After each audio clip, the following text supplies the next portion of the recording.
आज गुरुजी ने बोला कि भगवान की राह पर आगे बढ़ने के लिए अंधापन बहुत जरूरी है। क्यों? भगवान की राह पर आगे बढ़ने के लिए अंधापन बहुत जरूरी है, क्योंकि लव इज ब्लाइंड। और लड़की वाला दृष्टांत भी बताया था। तो हमने अपने अंदर ऊपर दृष्टि की तो ये लगा कि इस रास्ते पे आगे बढ़ने के लिए इस धरती पे बैठ के आपसे जो भी मांगा ना वो मिला। मतलब चेंज महसूस करते हैं, हम तो ऐसे थे नहीं।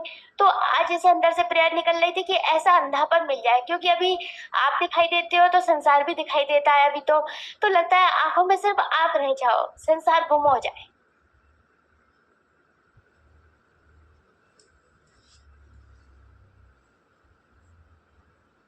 हरिओम दीदी।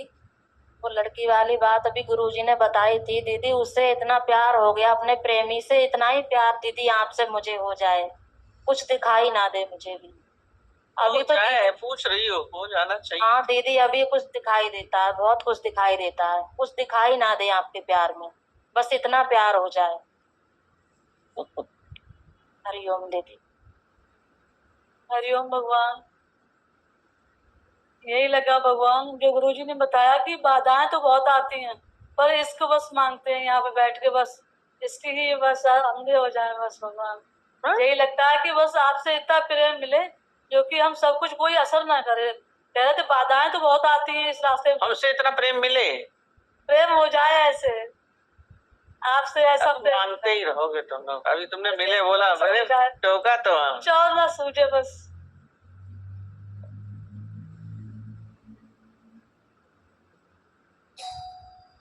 ना टेऊराम जी के बारे में बता रहे थे कि है ना, जो 3 शिक्षाएं दी उसकी माँ ने उनको, जब वो जा रहे थे ना सन्यास लेके, तब शिक्षाएं दी। और फिर भगवान बता रहे थे कि अपनी मंजिल के लिए कितनी भी मुसीबतें आए मत छोड़ना, के लहरें तो आएगी आएगी, पर है ना तुम अपनी कश्ती को पार लेके जाना। इतने थैंक्स निकलते हैं कि ये सत्संग हम लोगों को, गुरु का सहारा, आप लोगों का सहारा, कैसे इस कश्ती को पार लेके जा रहा है। बहुत थैंक्स है दी। हरिओम भगवान जी। अभी गुरुजी बता रहे थे कि ऐसी करनी कर चलो जो दुनिया तुम्हें याद करे। तो जैसे अपना जीवन सर्व के हित के लिए जियो, यानी भी तन मन अपना कुर्बान करके बैठता, उससे भी सीखते चलो। दीदी एक क्वेश्चन आ रहा है दीदी, ज्ञान तो सुनते हैं पर गुरु बताता है कि भाई भगवान, तो गुरु को तो अपना भगवान मान लेते हैं, पर स्वयं को अभी भगवान नहीं उतरा है जीवन में। कुछ इसके लिए दीदी एक्सप्लेन कर। अरे यही तो चल रहा, बाकी क्या सुन रहे थे, बताए जा रहे हैं। भगवान जी आप अनंत शुक्रान है, भगवान जी आपके अनंत। हरिओम भगवान जी। भगवान जी बता रहे थे गुरु जी कि बारिश का पानी जब होता है तो सड़कें भी साफ हो जाती हैं और वो पाताल तक चला जाता है पानी। इसी तरह गुरु का ज्ञान जो हमारे अंदर तक पूरी सफाई कर देता है। और गुरु जी आपसे ये दीवानापन अंत तक बना रहे, कभी ना छूटे। और आप रेड सूट में तो इतने सुंदर लगते हैं दीदी, कल देखा था टीवी पे, देखा आपका बहुत ही प्यारे लगे। वैसे तो आप हर ड्रेस में बहुत सुंदर लगते हैं, लेकिन रेड सूट में तो ऐसे लगते कि कान्हा जी हमारे सामने आ गए।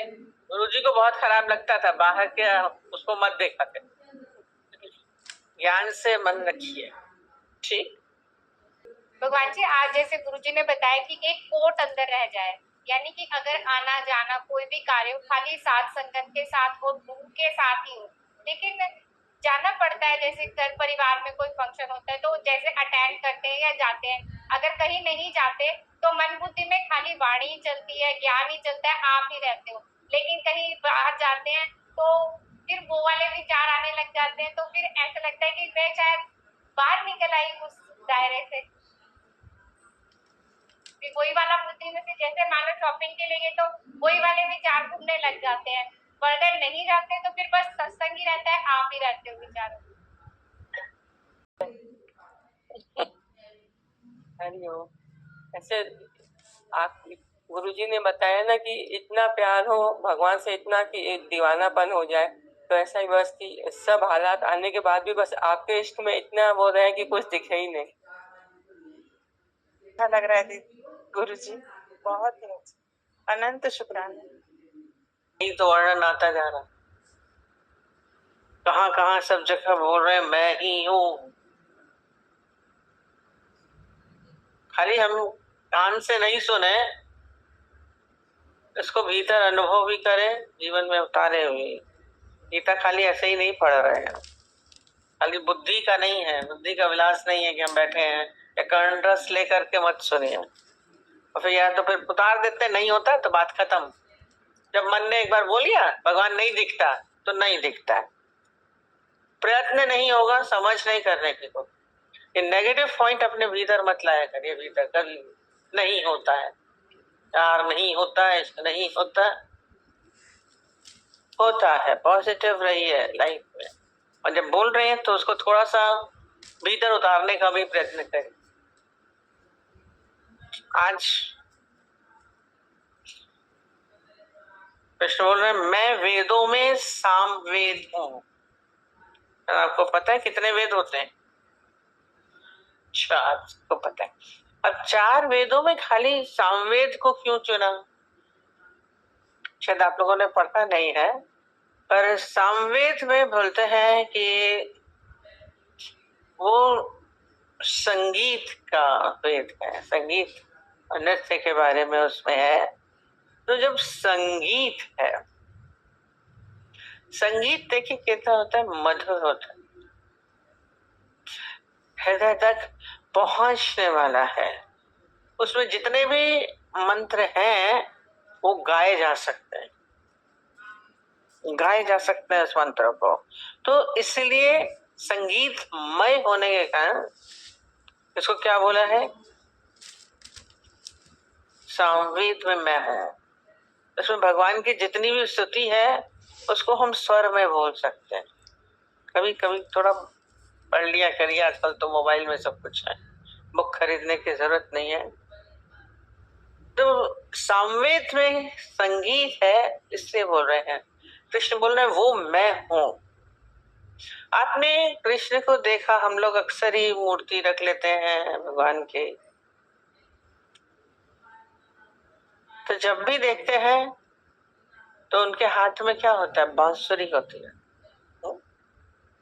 और जो उनकी मुद्रा होती है वो नृत्य की मुद्रा है। संगीत क्या होता है? वो हमारे हृदय को छूता है। संगीत में माधुर्य है,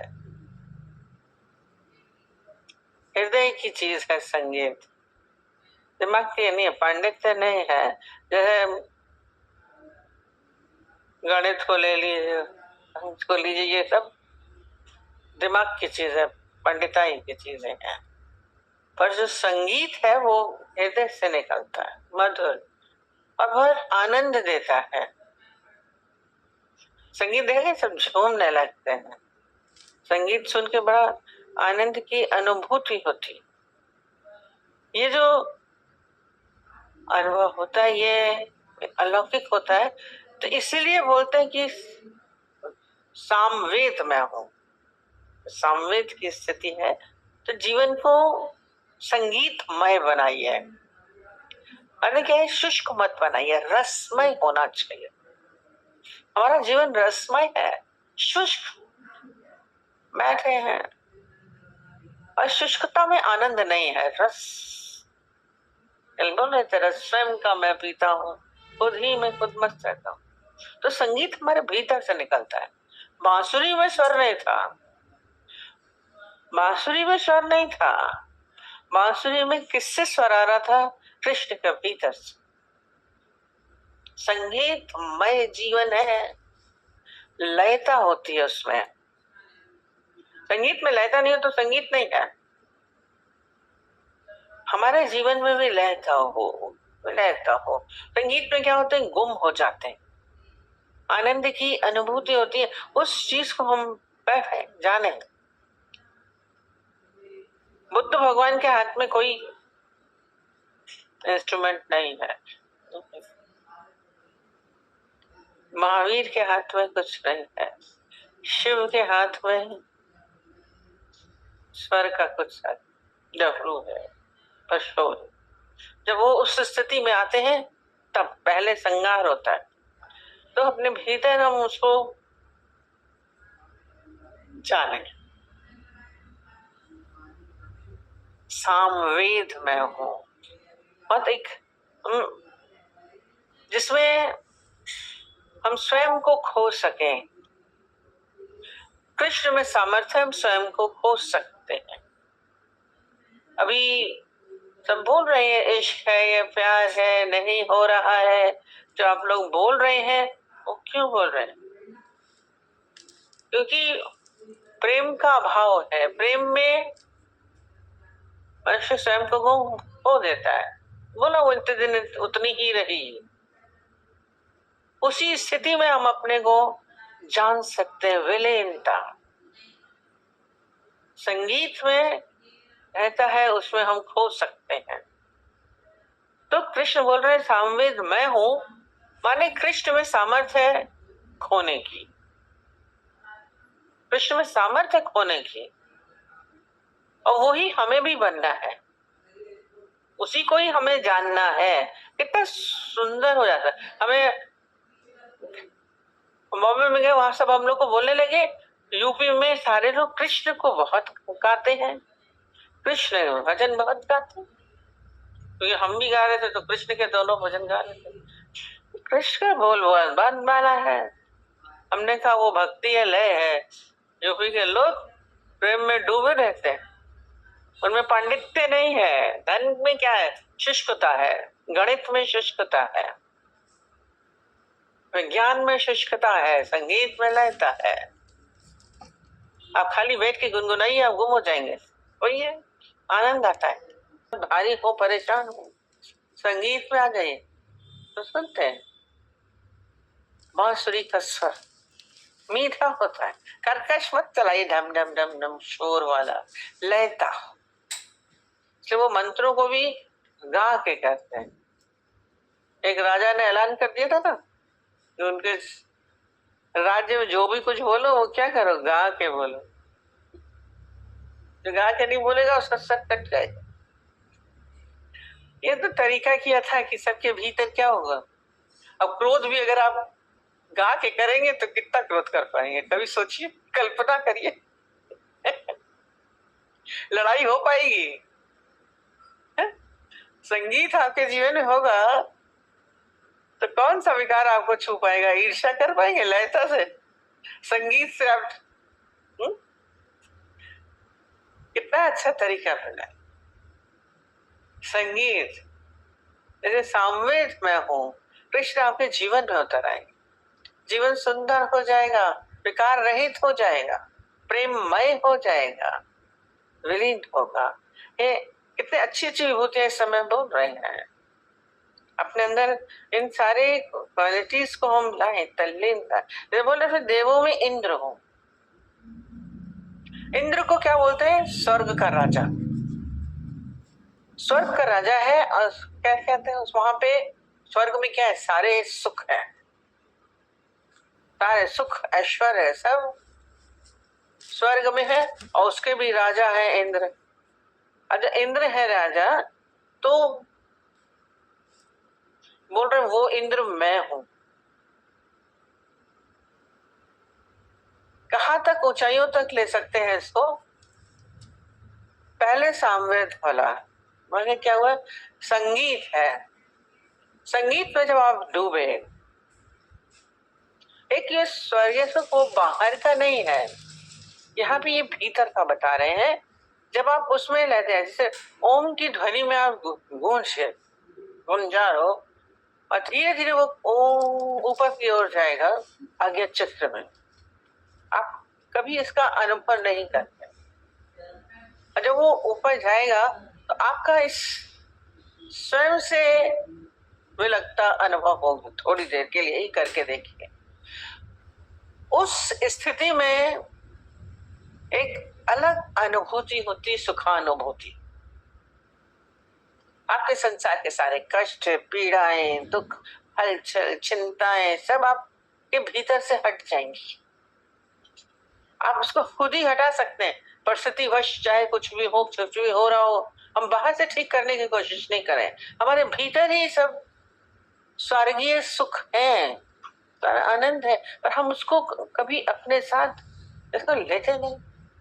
तो बोल रहे वो इंद्र मैं हूं। और जब आप उस लयता में आके उस स्थिति में आएंगे तो वो सुख की अनुभूति ये क्या है? स्वर्गीय सुख की अनुभूति।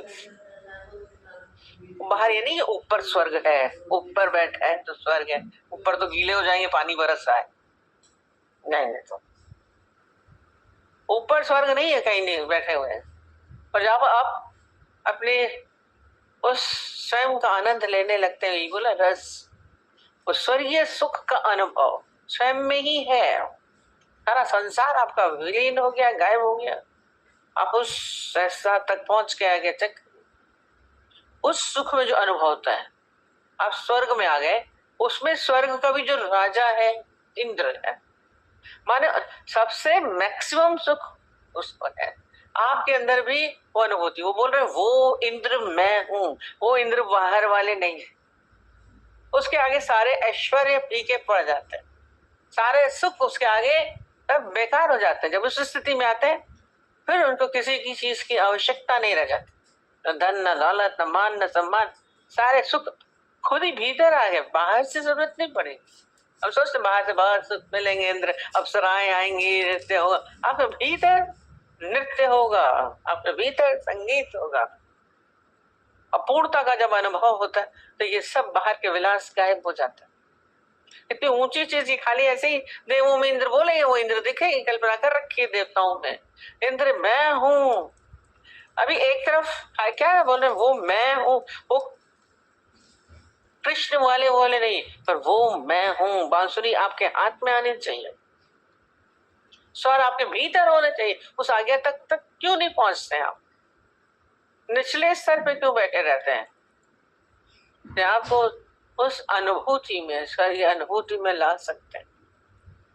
आनंद की चरम अवस्था, आनंद के बाद तो ना आनंद वाला कोई है ही नहीं।